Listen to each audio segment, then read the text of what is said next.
Jeez, I hate starting over. It's very frustrating. But anyways, I guess this will be like part four or something. Um, to my little documentary or whatever. But like I was saying, this is my series of why I don't date white women, and reason number four is that I care too much about black women. And to be honest with you, black women do suffer from a lot of mental issues. They suffer, and you tend to see this. And I noticed this a lot from Huffington Post and Madame Noir, because I've noticed they'll write articles about mental health and the neglect and stigma of black people who suffer from it, particularly black women.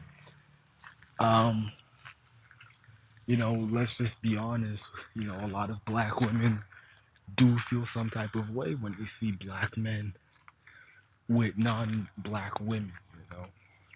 It's the stereotype of the ball player who was once the struggling kid who was trying to get out the hood, and then like this is like the archetype, whether he was a baller, an actor, or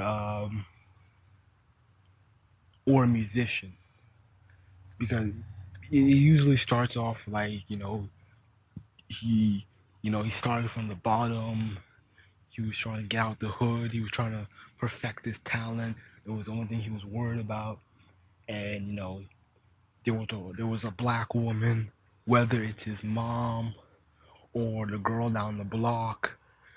She's with him regardless of the situation, through thick and thin, thick and thin. Why did I say that funny? Anyway, they're sticking it together, but it's like when he gets famous, when he gets that $1 million contract, he does the Kanye. He pulls the Kanye. Oh, I'm with a white girl now, or I don't deal with y'all anymore. And I understand that Sarge, he made a video about his association, the association between black women and poverty, and I would add, or he may have said it already. Maybe I don't remember, but like, let's just be honest with you. Our mothers are struggling. We've seen our mothers struggle and trying to put up with ends meet. Putting an extra hour or three at work. Just so she can have enough money for milk for the weekend. We we've seen our mother struggle, putting up with the bullshit Christmas, putting up with the bullshit Thanksgiving or holiday season, or you was fortunate enough to go on a summer vacation, you know, that, and you know, and I can relate, I can relate to those times when I was a young kid living, when I was a young kid, my parents divorced. My mom got custody of me and my brothers, and I remember the struggling times. I remember it. I remember, even when I was really young, the unfair responsibilities that I had. And it wasn't fair that I had all these responsibilities. Yet my older brother, who was in his 20s, or, just, finished school or quitted school, I don't know if he ever graduated. That's something that's kind of bleak to me. I never asked him about it, but I think he just dropped out of school or just quit. Um, Whatever. But he did work, and I did see the unfairness of him not having real responsibilities, and I had to be the one to answer the phone and you know figure out things and understand who's calling who, and um, taking the check to the office, and the what else I did? Warming up the food. I would sometimes burn the rice. Ma had to, when ma called from work, I had to pick up the phone and, do what she told me to do. Take out the chicken. It was unfair that, hey, my brother, he didn't work much during the later years, but it was the unfair responsibilities of I had to do it, and even when my mother tried to install responsibilities onto my half brother, he refused. He didn't want to do it. He wanted to play video games. He wanted to buy all the cool video games, controllers. He was so into video games. He was so in it. He nearly just messed up his health physically by playing video games because he messed up his back. Um, he supposedly messed up his back, and so he's been having chronic back pain for the longest. And he never used his money to do anything. Um, he never used his money to try to get his own place, or or even do simple things. He never, like, he still sleeps on that old mattress that's like 20 years old, and he refuses. Even when he had money, he never saved up and be like, okay, I'm gonna buy a new pillow. I remember when I was younger, my mother would buy me a pillow, buy pillow sets. And my brother, when I wasn't around, he would take the pillow and he would switch it with his. And I remember when I went to sleep, I was about to go to sleep, he switched out the pillow and he gave me his lumpy pillow, which was damn near flat. So I'm basically sleeping on nothing. And, I wanted to confront him about it, and I was like, I was too scared to do it. And so I just kind of got my just switched it out and just got the other pillow because I think ma she bought three pillows, um and I just put it in there, down. Cause that my brother, he could have asked about it, if, hey, is there one for me, could mom buy one for me or whatever, or ask. But one thing that I didn't like about my brother over time was that he did a lot of things behind my back that I didn't appreciate. And the thing is, I had to suffer because he didn't want to do anything for himself, you know. But anyways, more specifically to my mom, I do remember the hardships. I do remember the days. Um, I remember the days. No, not the days, the years of basic cable, and I kind of missed those days of basic cable. I miss the days of watching Recess and Tarzan and Buzz Lightyear on reruns and repeats. I miss those. I miss those years, man. I miss them. Watching Saturday morning cartoons. Fox used to have a big lineup. They used to have a good lineup, but you know, but eventually, WB got a little bit more popular, bought some of the shows, and then continued them. And then Nickelodeon wanted to buy up all the cartoons, and so basically all the good cartoons now are owned by either Nickelodeon or Disney, or Viacom or Disney. I mean, so yeah. But I remember the days where my mother, when it comes to eating, I keep forgetting to bring this up, but I remember the days when every day we ate rice and you know chicken, and my mother couldn't cook. It was really the same old of rice, beans, and chicken. She couldn't really do anything with She wasn't really much of a cook, which was kind of surprising because you would think a woman from Trinidad would know how to cook something unique. And it's not like there was a shortage of Korean, I mean not Korean, Caribbean restaurants or um, markets, food markets. It's not, there's a couple around, but my mom just never had the talent to cook. She didn't have that. She's not like my dad who can really throw down in the kitchen. And I kind of, I remember, I just, remember those rough days, you know. And I remember, the days where I didn't have clothes for school. I would have to kind of wear. I really only had one pair of pants. Sometimes I would wear two. I had another pair, but the problem was that it was ridiculously small, and so I would literally have to kind of squeeze into them or um, not button it all the way in. I think, and I think I only had like three pairs of shirts, three shirts, three collar shirts, and occasionally I did wear a t-shirt, but it had to be like mostly solid. But I mostly wore collar shirts or whatnot. Yeah, I remember that. But overall, when it comes to a lot of rappers and a lot of black men, I can relate. You know, I can relate about you know the fear, and maybe when black men date racially, they do. I think they do remember the poverty of their mother specifically.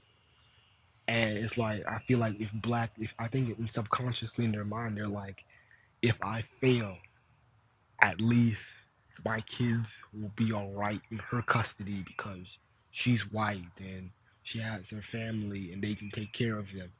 Maybe that's maybe what they're thinking. But I can relate. But it's not enough for me to say that, oh, I'm not gonna date black women because my mom was in poverty most of her life. No, I'm not gonna say that.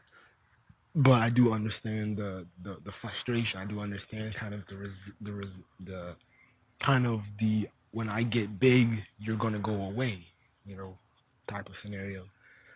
Um, but the thing is that I notice black women do feel some type of way about black men dating racially, especially with white women. I remember as a child, I would hear. As a child, screenplays were very popular, and this was the early days of the Tyler Perry era. Even when other people, there was other screenwriters doing same thing. Um, what would happen? I would they would play the commercials during like Tom Joyner, Doug Banks, Steve Harvey show, and they would oh, I remember one screenplay commercial specifically very well, and it was a scenario. I remember two. I remember one was about this, and I think they even aired it on BET. There was one about a black guy. I believe he's like a business, working class, maybe middle class dude, and he doesn't like his wife anymore or his girlfriend, and so he cheats with his secretary or the housemaid or something. And and then like the black woman asks like, what is she doing that I don't do? And the black man's like, she cooks, cleans, and I can't remember if he actually said cooks and cleans, but I remember that he specifically mentioned that she's more submissive, kinder, loyaler. She's loyal, kind, submissive. It's that white women know their place. They don't challenge authority, or they don't challenge. Someone trying to get my attention. Never mind. They know their place and this, that, and the third. And I remember another screenplay about a woman. She's trying to find out who her no, she already knew. She found out who her husband was cheating, and she was telling her friend about it. And her friend was like, who's the woman that your man is sleeping with? And she was like, it's not a woman, it's another man. And so yet again, was like, black men either want other black men um or white women. Even as a child, I did understand the weirdness of homosexuality, and I felt like it was almost normalized or rationalized because black men, black children were influenced heavily by what the hell, black boys and men were easily influenced by hip hop culture, 50 Cent specifically, and have the concept of going to jail, and you have to fight for your manhood, and it's either you take it away from somebody or you lose yours. And I remember specifically black boys idolizing that type of rape culture, that or that mindset of I either take it or I lose it, and I sure as hell am not going to lose it. But I'm pretty sure somebody's gonna lose theirs to me. So it's that dichotomy. Um, but I just kind of ignored it. But but what hit me the most was when I watched the series. Well, the first series, Dark Girls, and I saw how the women were um how the women were how they felt some type of way about black men dating interracially, specifically with white women or light skinned ambiguous women. And and the whole term of you're beautiful for you're beautiful for a dark skinned girl, you're beautiful for a black girl. And I would see the tears and the frustration that those women would have.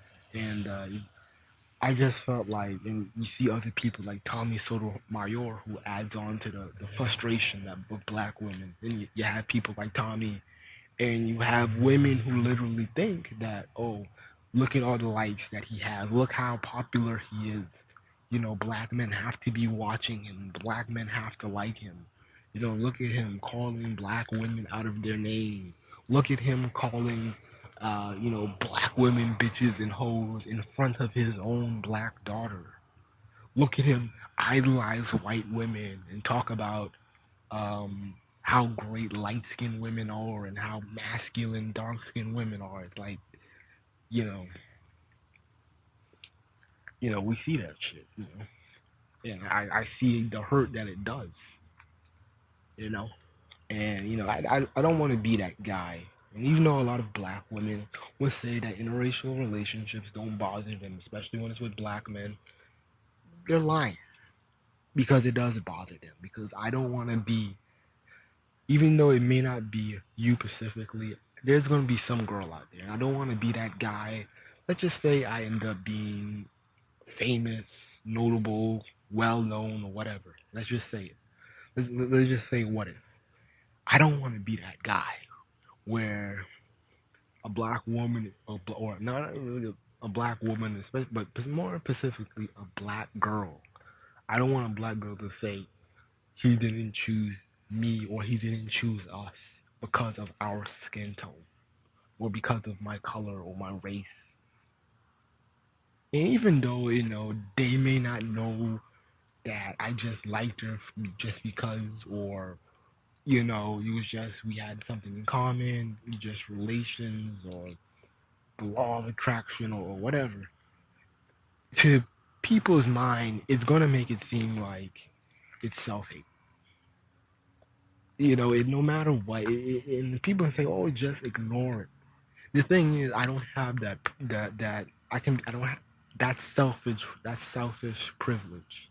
I would say that's selfish privilege, because if I ignore it, it doesn't stop black women from feeling some type of way. It doesn't stop black girls from killing themselves. It doesn't relieve the problem of black girls feeling inferior because of their dark skin. So I can't ignore it. I'm you know. But the thing is that I've always had an attraction to dark skinned girls, And truth be told, most of the girls that I liked in school were dark skinned. There was a girl. She was light skinned, and she was actually the first girl to like me. But I didn't really pay no mind to her. But the next following school year, there was a girl. There was two girls that I liked, and they were both dark skinned. And I think I've liked at least the same amount of dark skin to light skin, but I think I've had more of an attraction to more dark skinned women than light skinned women. I think there's really only been about maybe two light skinned girls that I liked in school, but the majority of girls that I found attractive in my area or demographics were, dark skinned, and I did like them. Um, so I just wanted to get that clear. But hey, I just didn't want to be that guy. I didn't want to be that asshole. You know? I don't want to be that guy that a black girl's crying or she feels ugly because of me. You know, even no matter how lame I may look or how dweebish I look, it's gonna bother her. Just like it bothers black women when they see Tiger Woods with white women. The thing is, the unique thing about Tiger Woods is that they can't run that bullshit of he's self-hating because his mama's black, his mama's Asian. So they can't run it. We don't know his relationships. We don't know his family bonds among his black cousins. I don't know if he has a sister, but we don't know his relations between his black side of the family, especially when it comes to the black women in his family. We don't know anything about that. We don't know any. He never really. I don't even think he ever talked about black women. But even somebody as corny as Tiger Woods, black women feel some type of way. How many black women? You have tons of black women feeling some type of way about Tiger Woods. Oh, he doesn't date black women. He's intimidated by us. He's too weak. But how many black women are into golf? They like golf. How many black women literally think Tiger Woods is attractive? To like that's why I really don't care what race of women Tiger Woods dates. It's like he really has no loyalty to us despite how he looks. But I just Tiger Woods is kind of like an odd one. But but I kind of tell black women not to feel any type of way with that because it's like I mean how many of y'all how many of y'all would rather be a golf wife versus a basketball wife? I mean, let's just be realistic. Black women aren't watching golf. They're not looking at him seriously. Even though I live in an area where golf is very popular, black women that go there or just there like to work or just to be on, just to be a part of national history or something or a national event. But overall, black women aren't really into golf like that, and but we still see how even though black women are not into certain type of things, black women will still feel some type of way regardless of how nerdy you are, regardless of how much of a token, a square, a lame, they will always shame you or feel some type of way when they see you with white women, and I just don't want to be that guy.